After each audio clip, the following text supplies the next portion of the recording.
Now Naomi had a relative on her husband's side, a man of standing from the clan of Elimelech, whose name was Boaz.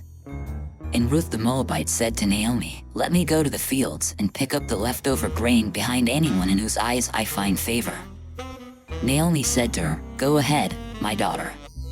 So she went out, entered a field, and began to glean behind the harvesters. As it turned out, she was working in a field belonging to Boaz, who was from the clan of Elimelech. Just then Boaz arrived from Bethlehem and greeted the harvesters. "The Lord be with you." "The Lord bless you," they answered. Boaz asked the overseer of his harvesters, "Who does that young woman belong to?" The overseer replied, "She is the Moabite who came back from Moab with Naomi." She said, "Please let me glean and gather among the sheaves behind the harvesters." She came into the field and has remained here from morning till now, except for a short rest in the shelter. So Boaz said to Ruth, "My daughter, listen to me. Don't go and glean in another field, and don't go away from here. Stay here with the women who work for me. Watch the field where the men are harvesting, and follow along after the women. I have told the men not to lay a hand on you. And whenever you are thirsty, go and get a drink from the water jars the men have filled."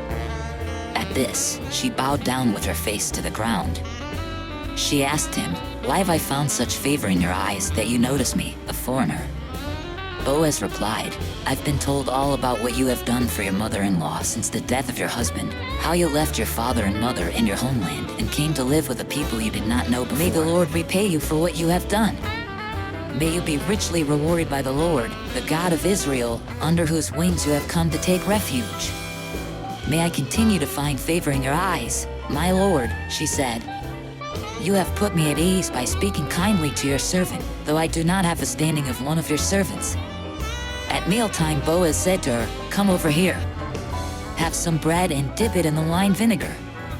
When she sat down with the harvesters, he offered her some roasted grain.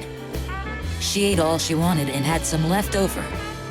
As she got up to glean, Boaz gave orders to his men, "Let her gather among the sheaves and don't reprimand her.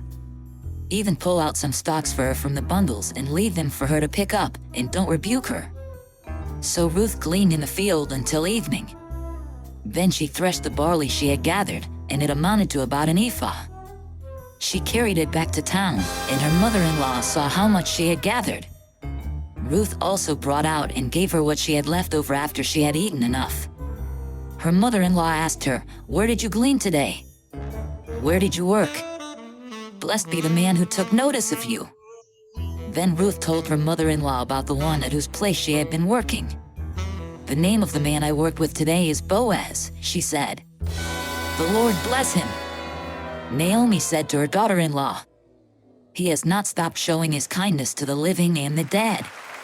She added, "That man is our close relative. He is one of our guardian redeemers." Then Ruth the Moabite said, "He even said to me, 'Stay with my workers until they finish harvesting all my grain.'" Naomi said to Ruth her daughter-in-law, "It will be good for you, my daughter, to go with the women who work for him, because in someone else's field you might be harmed." So Ruth stayed close to the women of Boaz to glean until the barley and wheat harvests were finished. And she lived with her mother-in-law. "Come, follow me, and I will send you out to fish for people." I hope and I pray that the Spirit of God, the Almighty, is with you, and that His Son and His Holy Spirit bless you and your family throughout eternity.